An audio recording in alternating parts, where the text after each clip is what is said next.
Good day, my name is Mark Malore. I'm an attorney here in Riverside, California. I've got a number of contractors and homeowners in Calimesa, California dealing with mechanics lien issues. I thought it helpful to go over with you very briefly here, similar to what I do in a consultation. Some of the first issues you want to ask is it a commercial or is it a residential project?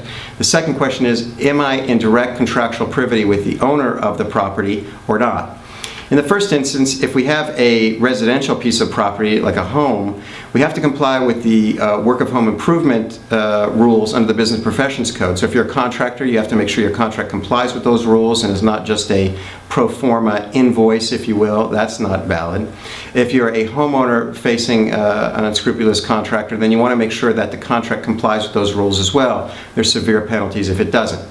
The next thing we ask is, are you in direct contractual privity with the owner of the project? If you are, great. You don't need to file what's called a 20-day preliminary notice. If you're not, then you do need to send by certified mail return receipt requested a 20-day preliminary notice to both the owner of the property, a lender on the property, and the general contractor on the property to let them know that you're on the property providing materials or doing subcontract work for the contractor on that particular work of improvement. Assuming that you've complied with that and you've filed a 20-day preliminary notice within 20 days of your first appearance on the project, it will cover all your work. If not, your 20-day will only cover the prior 20 days from your mailing that out. So if you did a majority of your work prior to that time, it's not going to cover that for mechanics lien purposes. Now next we look at the recording of the mechanics lien. If a contractor is recorded a mechanics lien, they have to do so within the first 90 days of leaving the project. If they've left the project 6 months ago and then record a mechanics lien, it's invalid. You can have it expunged. So if you're a contractor, you need to record that right away, as long as you're in performance with all the other requirements we spoke of. Now second, just recording a mechanics lien doesn't protect you and doesn't make sure that you get paid. So if you're a homeowner facing that type of issue, no need to worry. There's still something else that the contractor must do. If you're a contractor, then you need to know that you still have another step to do before you can recover payment.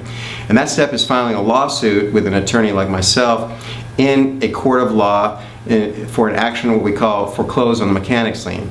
You've got to file an action within 90 days of the recording date in order to foreclose on the mechanics lien to keep the mechanics lien valid. If you don't do that, the mechanics lien is expungible from the record and is no longer valid from that point. So if you're no longer working on the project, your mechanics lien is void, can be expunged at your expense if you fail to release the mechanics lien from the property if asked by the homeowner or project provider. Project owner.